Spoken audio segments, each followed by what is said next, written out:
Welcome to Winners, Wallets, and Worldviews, the only show that's going to teach you how to be somebody. Where in your life did you learn that you're not good enough?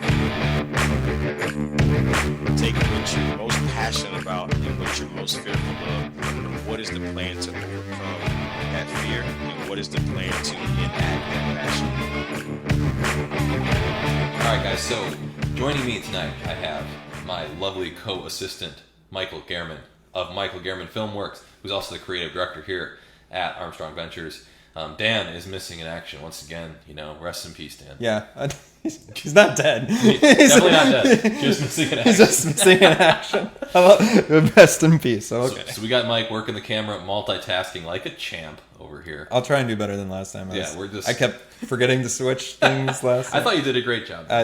I'm too many things. I'm not good at multitasking. Yeah, that's okay. So we gotta make sure that we're engaged, and then switching cameras. It's crazy. But anyway. Tonight, what we want to talk about a little bit is about burnout tonight. And the reason this came up was I had a client who was really hustling, dude. He works in sales. And one of the things with sales, especially for someone that's kind of naturally introverted and they struggle with kind of just interacting with people out in public or prospecting, you could say, it gets really exhausting to do something over and over and over again that sucks away your energy. So you got to start thinking about, in your career, in your business, are you doing stuff that's kind of sucking away your energy at times? I think everybody does that at times, and it's important to be able to deal and cope with things that do drain some of your energy.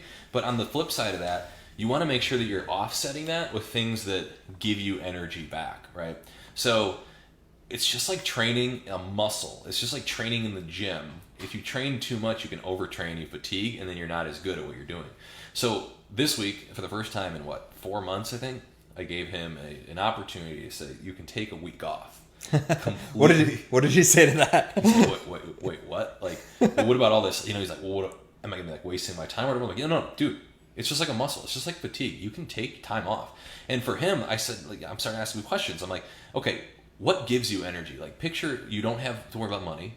You don't have to worry about time. What are you doing? He's like, man, I'm up in the woods.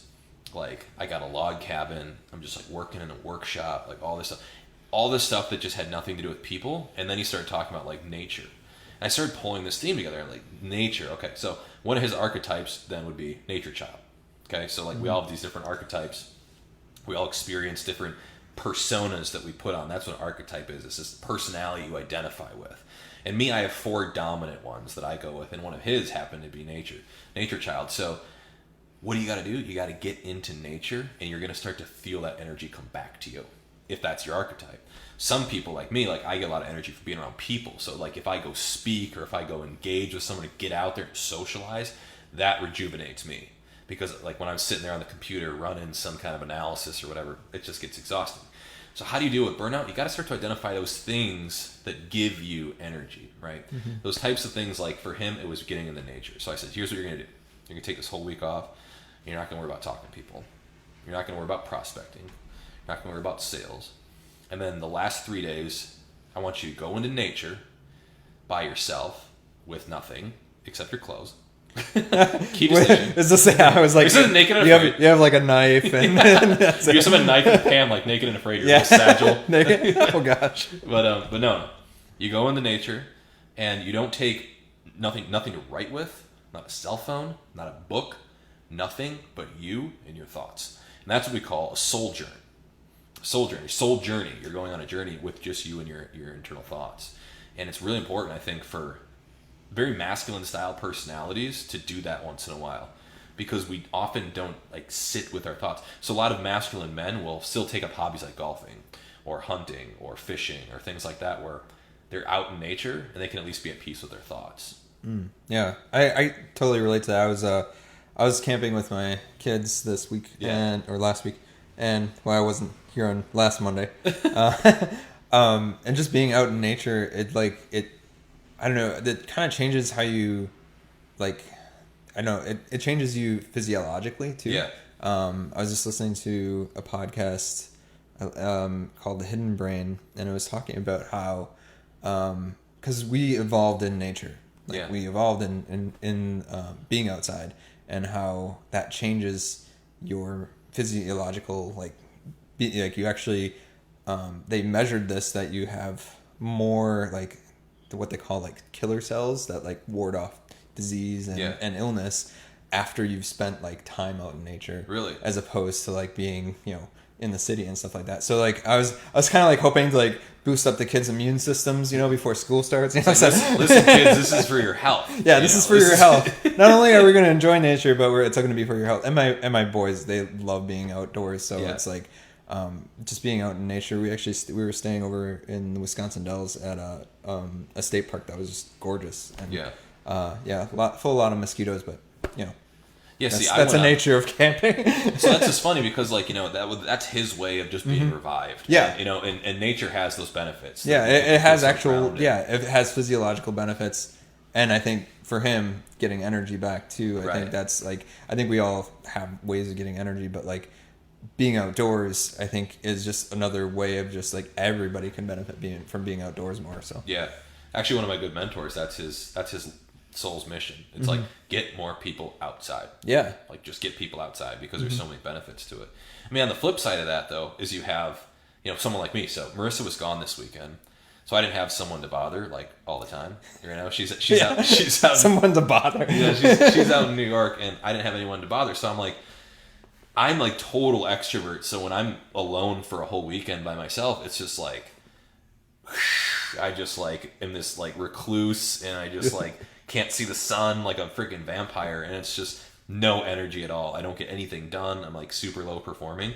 So I guess like what you can do to deal with burnout is, first, I think you can identify, and some people say it's a limiting belief, but I think there's enough at least psychological research to group people into extroverted or introverted categories by nature, and I think there's benefit to knowing that about yourself. I don't think there's benefit to saying I'm an introvert, therefore I can't talk to people. That's a limiting belief. But I think it's good to know where you get your energy from and where you can get it. So, for example, if you're extroverted by nature, the best way to get replenished with energy is get out there and socialize, get out there and interact with people.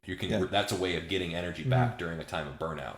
On the flip side of that, if you're introverted, doing things like in nature, being able to spend time alone, reading a good book, curling up on the couch for a weekend, those are some things that you can do to benefit from burnout in that regard.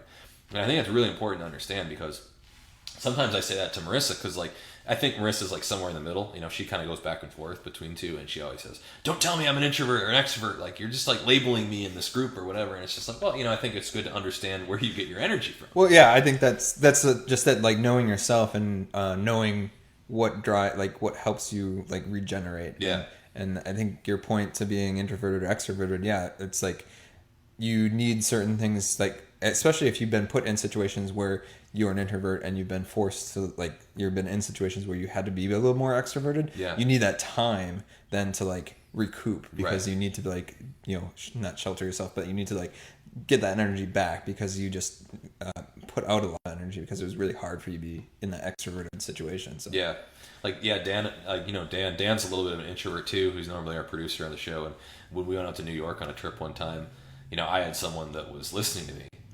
You probably recognized, like, when you were in freaking Florida with us, we were filming and stuff. You need somebody, somebody bounce ideas. So I'm like talking the whole time, and then like Dan by the end of the trip was just like, okay, I need to just go live in a cave. Like, it was like so exhausting. I think it was New York in general, about like how much energy just the city of New York City takes away from you sometimes, because it's like you don't have a car. You got to walk places. Like, you got to like kind of plan out what you're doing. Otherwise, you can't just like wander around. Otherwise, you don't really know what's going to happen. So like that was just kind of exhausting, but it's just really funny. You could just see his energy get sucked away from him. Yeah. But I think that's good to know. Like, it's good to understand where you fall on the spectrum. So in the case of my client, he knew he had to get back in nature, and we find that there's physiological benefits to being in nature. I think it's just about understanding yourself and where you're going, and giving yourself permission to take a week off. Marissa does that with her clients. You know? Yeah, I think the permission to like unwind and relax, it's like we're go all the time, and like, so it's like, how do you actually let your mind rest? And that's like to deal with meditation and stuff. It's like, we're like, how can you let your thoughts just like be, and just rest and stuff like that. So and I told him too, I said, like, I didn't even say take a week off. Like, I went even further beyond that. I said, I want you to like almost move in slow motion. Like, when you get into like your car, you just sit there and just take a breath and just appreciate the car and how it can just drive you places, and how it's just this beautiful machine that can get you somewhere so much faster than anything else in the history of time, and you're sitting in this machine, sitting down, driving. You're sitting down going like 60 to 100 miles an hour, depending on your speed. Yeah, you know, going 100. just showing up at your destination. All you got to move is your foot and like a little bit of your arm. I mean, it's just, think about that. And it's like, and treat everything like that. Like, it's just like takes so, like, slow down so much. And what that does is it just, you get fulfilled with this gratitude. And almost just like talking about it, you can feel it, how much more you just appreciate. Like the chair you're sitting in is like, wow, somebody like manufactured a seat to ergonomically fit to my back so comfortably in this chair that I'm sitting. It's just crazy how much gratitude you can have for that. Those are the things that are going to start to fill you back up with energy. Yeah. So it gives you an opportunity to start to appreciate things. And that's what I think Tony Robbins says all the time. You know, the trick to happiness is it's the science of achievement. That's the go-getting. That's the, like, how do we win? How do we make more money? What's the tactics and strategies? And then it's the art of fulfillment. How do you start to appreciate things and take that? And it's an art. It really is. You got to master the art of really appreciating where you're at. Mm-hmm. So some tips to deal with burnout for those of you that might fall into that circumstance. In this case, you know, I push my clients pretty hard. I run a very like masculine style coaching where I really like think, you know, we should push you to a point where it's time to obviously take a step back now. You know, I know a lot of other coaches run it different where it's more of like you can flow your way into success. I don't believe any of that bullshit. You know, I don't think you're going to meditate and do yoga and you're just going to start to attract success per se. I think there's some science to engaging in something with your consciousness and focusing on something over and over again. And by doing that, you're going to start to search out opportunities and therefore attract success. But I don't think you're going to get to be like, deal with your biggest problems. I don't think you're going to, you know, manifest wealth by just flowing into it. I think that there's work that has to be done. And that's my belief. Yeah. And having like an actual, like, putting intention behind it. Yeah. And I think that's the point of like, okay, if I'm going to go on vacation, put intention behind it. Right. And I think too, like, did you like have them, like, cause you have them disconnect from like social media and stuff too. It's like thinking about how much that runs our life too. It's like, and how much we're connected, but not connected, you know, it's like we're connected by digital strings, but then we're not, you know, actually getting deeper connection. Yeah. And a lot of that I think is deeper connection with ourselves too. So right, and just the engagement that happens that you know segues us nicely, and that's why Mike is such a great creative director. How he can just keep me on track like that. I didn't plan that at all. Oh, no. I was just thinking about that. I was, you know. So we watched the documentary called The Great Hack, I believe, and Kristen, please correct this in the show notes. If this is messed up. It was like we both watched it and we're like, it was the Great Hack, wasn't it? I also watched Money Heist. We should do that one. Ooh, Money Heist. I haven't seen that one. Yeah. Finish that one up. We'll do that one and come up here. Yeah. But so The Great Hack, and it's a documentary about basically this guy. He started off. He prompted the thought of, do you own your own data that's being captured on you? So for those of you that have been living in a box. Or maybe not on Facebook. Or not on Facebook. Or maybe you're on Facebook, you're engaging and you're doing stuff, but you're not awake to what's actually happening behind the scenes. And the way Facebook and Google and some of these Silicon Valley giants make their money is they take all the data that's being captured with your phone, your clicks, your behaviors, your styles. They can collect all that through your phone, and they also can collect like geographic locations, tagging, all sorts of crazy stuff you didn't even realize. And what they do is they go sell that off, or they start to engineer it in a way to keep you consistently engaged with your devices so you can keep compounding on that data. Well, it was specifically to the documentary, and if you haven't seen it yet, you know, turn this off and watch it because it is really good. Don't turn this off ever. Well, I mean, I'm just kidding. Yeah, but it's a spoiler. I'm recommend. Yeah, we are going to do spoilers, so just so if you are going to watch it, you know, watch it at another time. But basically, they went through and kind of followed this guy that was going back to Cambridge Analytics, which is a company that basically takes your data. Like they get the data from like Facebook, and they're able to build profiles. And like you have basically you have this whole like a little avatar. Yeah, it's a data profile, and they're able to like determine from that and use actual psychology behind that to predict certain, you know, behaviors. So it's like that's what was really scary is that they were using psychology and they were using our data that they were collecting, like, and it's called referred to like big data. It's like, but they were actually making sense of it and creating these social, like, psychological profiles of people. The biggest thing was with like voter stuff. Yeah, they're trying elections. Elections, and So that was the big thing in the film about, like, this one guy was like, they followed one guy that was trying to get his data back. Yeah, he wanted to get his data back. He wanted to have rights over basically his little avatar, his profile, all these different. Yeah, it's like, I want to see what you guys collected on me. Yeah, basically. And there was so much. They said one of the stats in there, I believe, was 5,000 data points per person. Per person. Yeah, in like America. I think in America, yeah, it was, and that's what was scary. It was that, like, that's all 5,000 data points. What are those data points, and what are they telling? Like, what are they reading into? I mean, do you even have 5,000 data points on yourself? Yeah. When you think about it. Like, can I go through shit? Like, if I'm trying to like list out all the things about myself. I mean, think about how detailed of an understanding they have, and it's just gonna compound the more behavior you have. Well, and what was interesting to me is that some of it went back to, like, these surveys. This other company had built these surveys to they're very simple, like, personality tests. Yeah. Very, like, people take these all the time online. They're like, oh, well, what kind of, Myers-Briggs. Yeah. You know, I want to know all about me. Yeah, I want to know about myself. And it's like, so they take all these, like, surveys that are, like, seemingly just for fun. Yeah. But it's collecting all this data. Yeah. About your personality. And it's getting fed into places like, Cambridge Analytics, and, like, which is now no longer, but it's like because there's a bunch of fraud and corruption. Yeah, there was a lot more. There was a lot more to it that, like, the CEO and things. There was a lot of like shady stuff that was going on with that. But I think the alarming part is that we just willingly give this information away. Yeah. Because for entertainment, like, because we want to know more about ourselves. So we take these tests online, and it tells us spits stuff about, but it's also being collected. What do you think about making more strategic advertisements? So that's kind of the idea. Well, this is it. It can tailor ads to you, so you're not getting bombarded with women's lingerie or some bullshit, but you're getting something that would be in maybe the film industry or camera designs or something that you could actually use in your business. Yeah, I can tell when I've been, like, on Amazon or on B&H looking at cameras and stuff. All of a sudden, those cameras start popping up. Yeah, it's creepy. But it's like, that's been happening for a really long time. That is very basic. It's more like the things that, like, in the film was talking about, like, the fake news that they generated, from, like, they basically made things. Yeah, propaganda. They were making propaganda and putting it in front of people that were likely. So what's the difference to you, like, between propaganda and great marketing?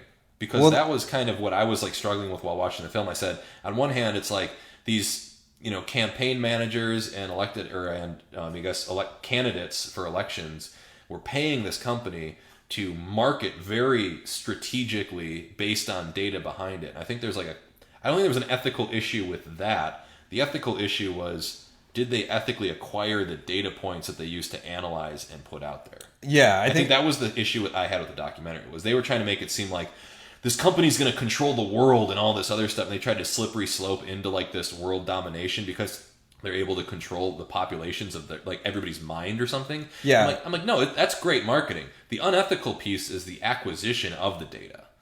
Yeah, I think it was part with the acquisition of data, but it was also, I think, the propaganda piece of it. Like, okay, it was a great marketing piece to sway an opinion, but, like, how much lie is going into that? Yeah.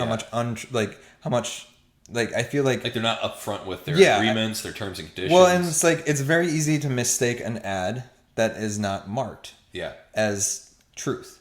Like, that's the thing. I think people, if you don't already have a distrust of Facebook, don't watch this. You'll never go on Facebook. But, like, when you're looking at something on Facebook and it's not something that's posted by a friend that even if it's a friend that because sometimes people share things that they are like, oh, I saw this, and don't realize that it's not, like, dig into the source. I remember back, in college, high school, writing papers and things like that, you always had to cite a source. Where's that source? Yeah. Like, when you're looking at something on Facebook, it's not always, like, identifiable because we're scrolling so quick. Yeah. And it's like, so if you don't take time to actually, like, see where it's from, and, like, is this true? because I feel like that's academia 101, right? Yeah, exactly. So I think there's a lot to be said about like being responsible, like people on Facebook, and actually looking at things and digging into it before you like form an opinion about something off of like one graphic that you saw or a couple graphics that you keep seeing pop up about, one person or something. So what do you think about the idea though that you own the data that's being collected on you? Yeah, well, and I've heard it from more. That's such a fine line, right? Because Yeah. it's like, at what point is it really your data, or is it like, well, you kind of allowed, for lack of a better word, someone to observe your behavior and then just collect and then analyze it? Yeah, I feel like since we've logged in and signed up for all these social medias, that we've become an experiment. Yeah. Basically we're a huge social experiment for marketers and You're big so companies. fucked when AI gets into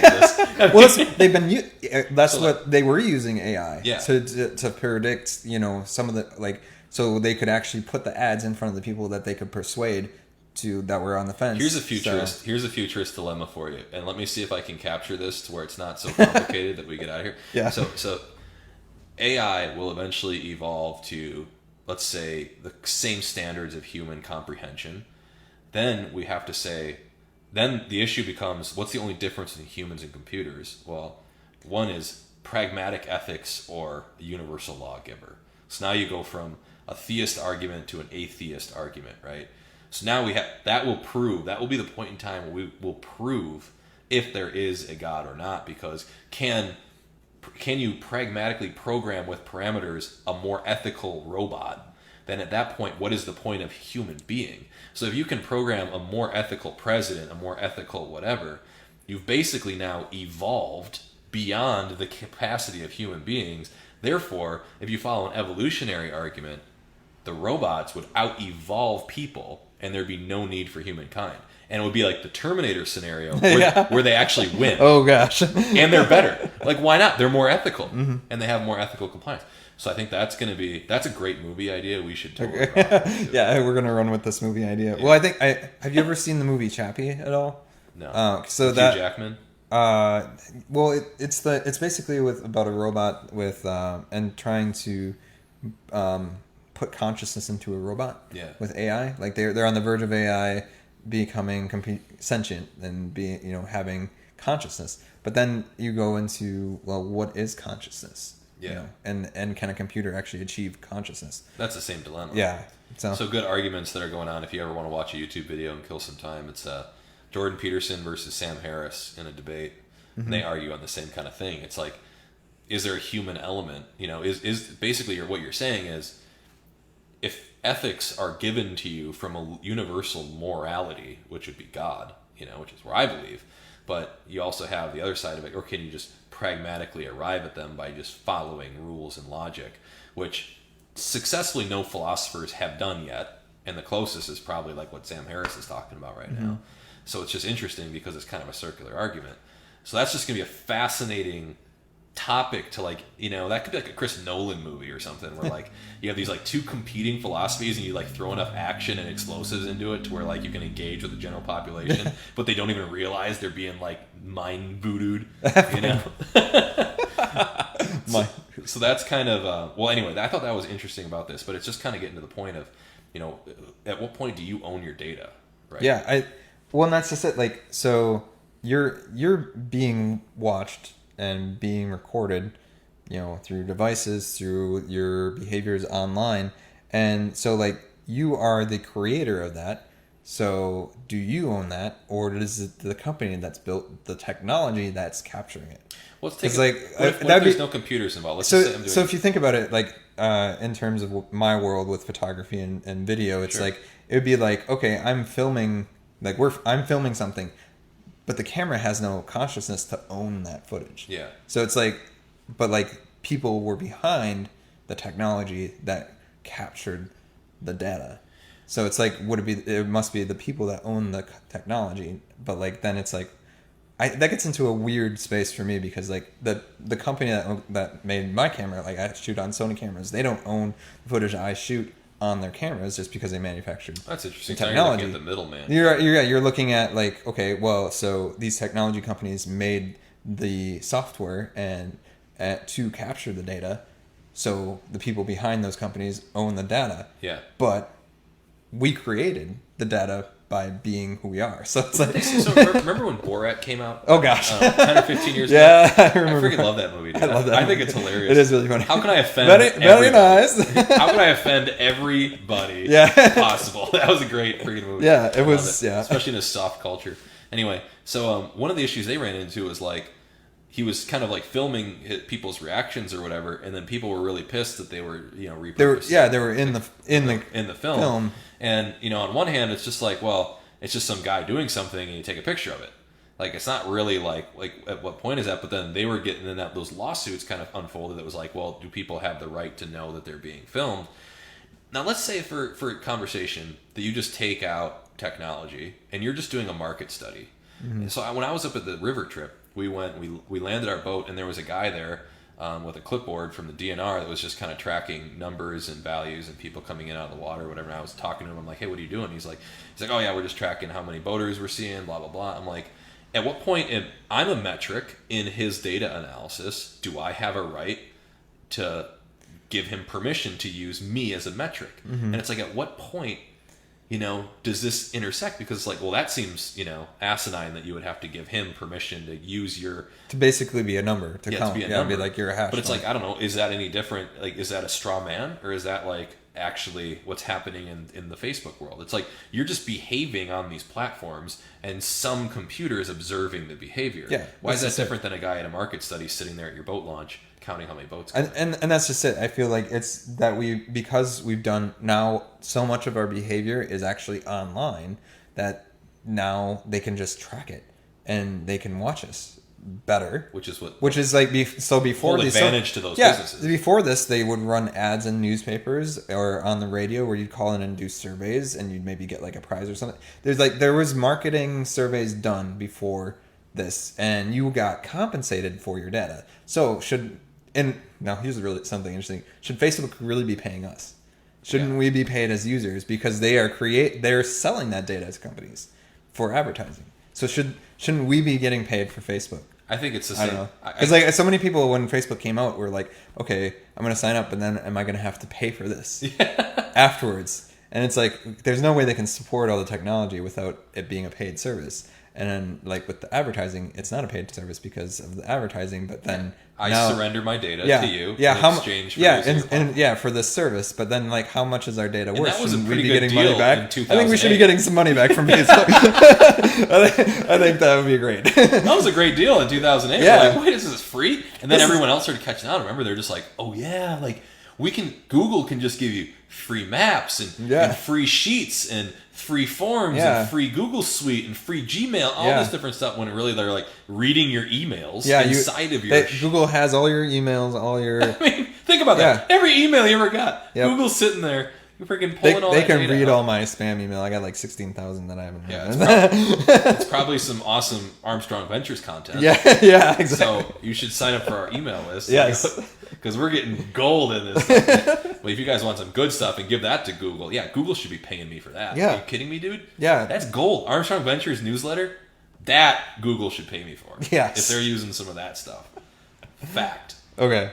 So, is our data ours? I would say, I mean, we're creating it, so in essence it's ours, but like we don't have that. We're not making the technology to capture it. So I don't know. It's just like, I don't know. It's gonna be interesting to see how the courts deal with it, right? Because people are suing and stuff. Yeah. Well, and in the federal courts too. It's like how much is our privacy rights. That's the biggest thing. Is like people will go onto the service and it's like they expect a certain level of privacy. It's like, well, my data should be private. Like, it shouldn't be going to. So can I opt out of this? And that's the thing is that like, can I opt out of being observed? So I'm not a metric. Yeah.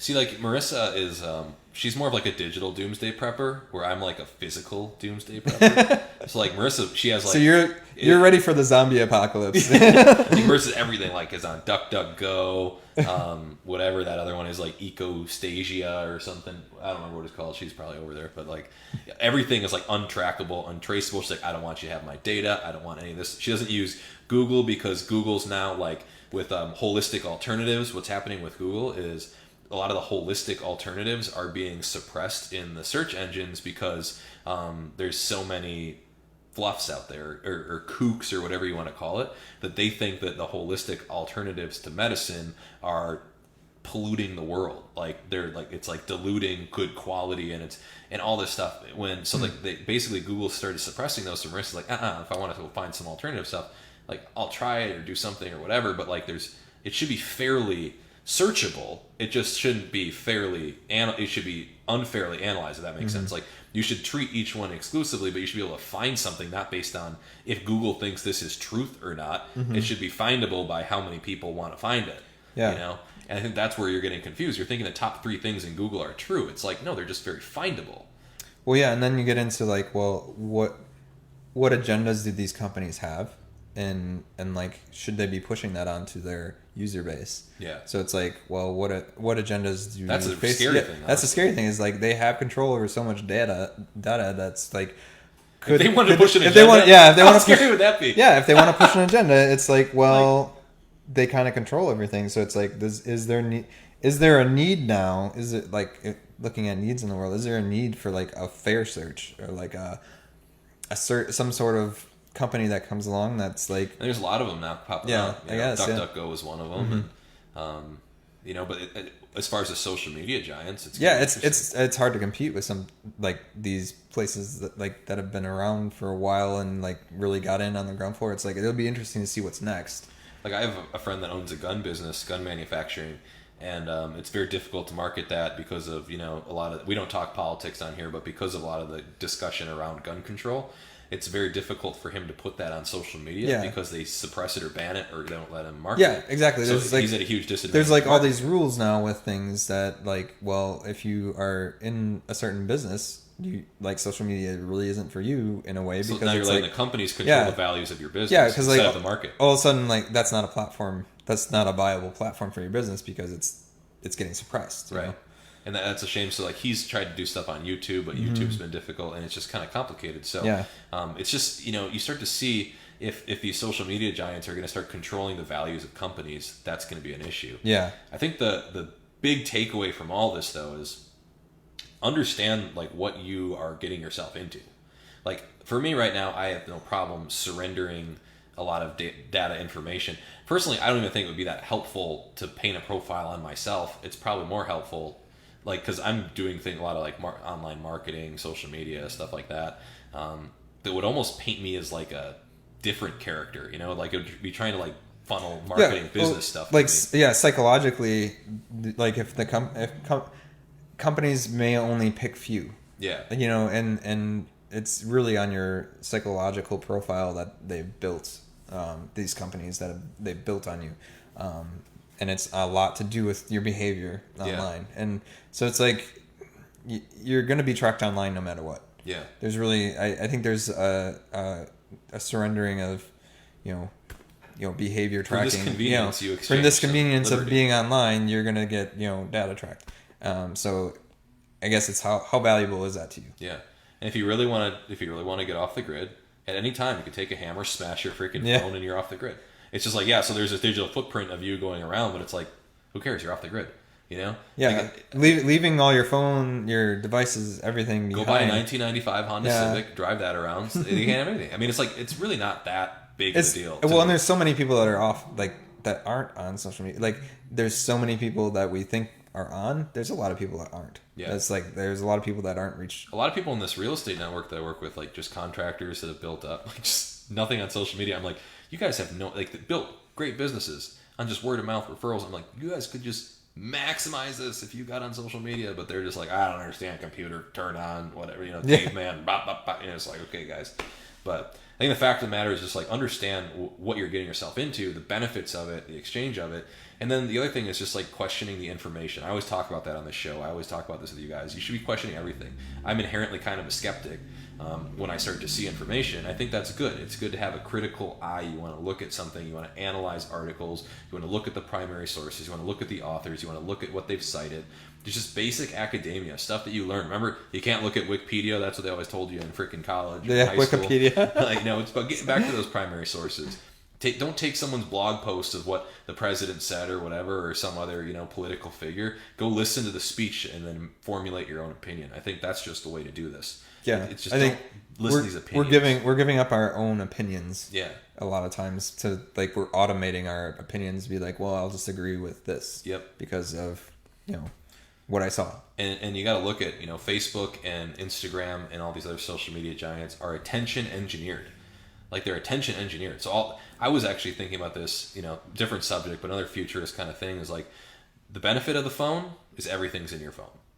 The disadvantage of the phone is everything's in your phone. Yeah, exactly. If you want to just go in and check your calendar, you're going to end up looking at your Facebook, your email, exactly. Instagram. It's because our brains are wired for attention.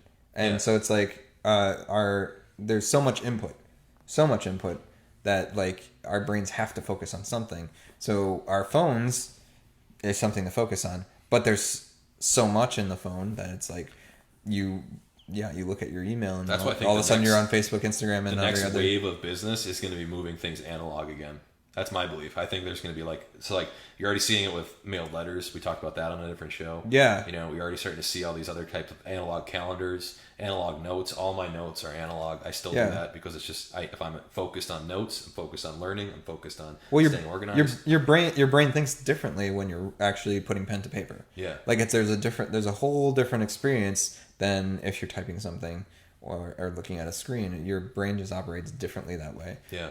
So it's interesting to me how things are going back to that, and just because of the way our brains need to focus, and because that's the problem is like our brains can't focus anymore because it's inundated with input. Yep. So, and that's where it just comes to you guys if you're experiencing burnout, you're experiencing all these types of feelings like you're not doing enough or whatever that is. One of the root causes may very well be your phone. May very well be what you're actually. You're spending too much time online. Yeah. You got to unplug. And just make sure you watch this show and then turn it off. You can only watch this show. This is the only show you need. We're just gonna just totally against all the advice. Watch lots of shows, but mostly this one. Yes.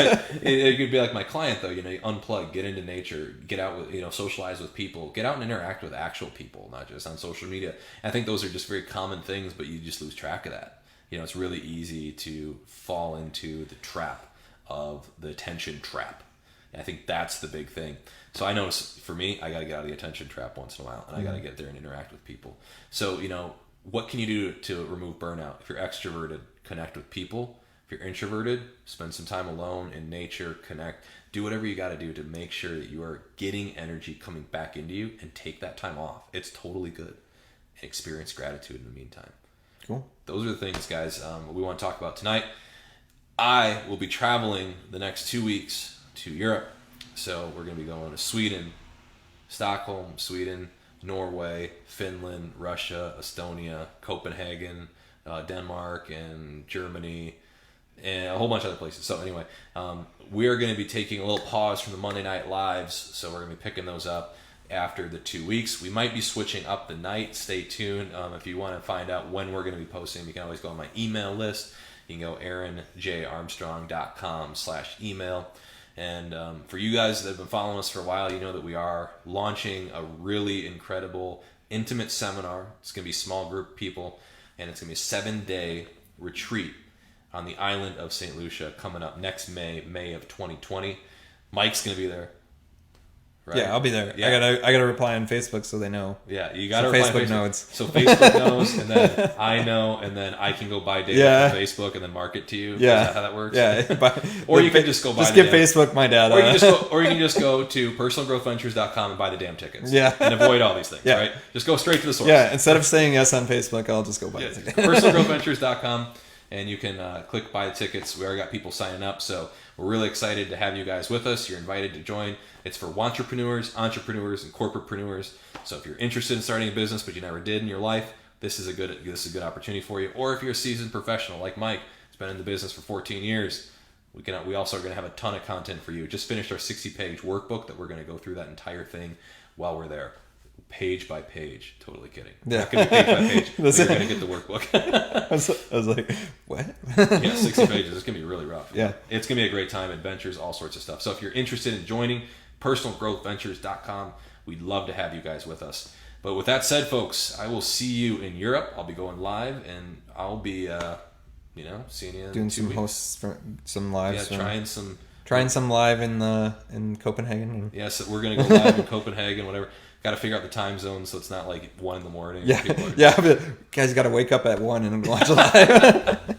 Well, that's it, folks, for tonight. Thank you so much for tuning in to the end. You can follow me on Instagram at Aaron Armstrong33. That's Aaron Armstrong33. And my boy, Mike Gehrman, you can follow him on Instagram.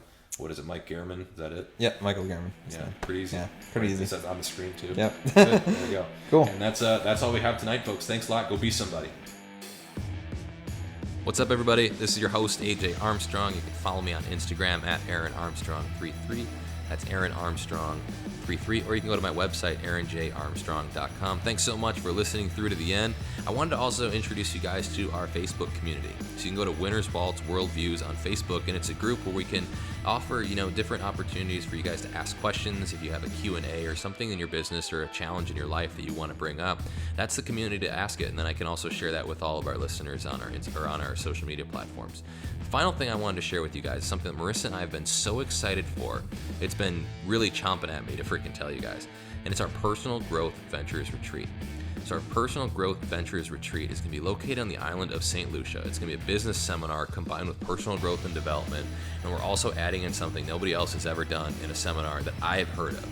And that's fitness and adventure. So these are the things that are going to help push us to our limits. It's going to help us break through our fears. And these adventures are going to be one of a kind. If you want to find out more about what our adventures entail, what's going to be involved in the education session, and where this is all going to be happening and when, you can go to our website, personalgrowthventures.com. That's personalgrowthventures.com. It's also going to be located in the show notes. So with that said, guys, thanks so much for listening through to the end. Once again, go be somebody.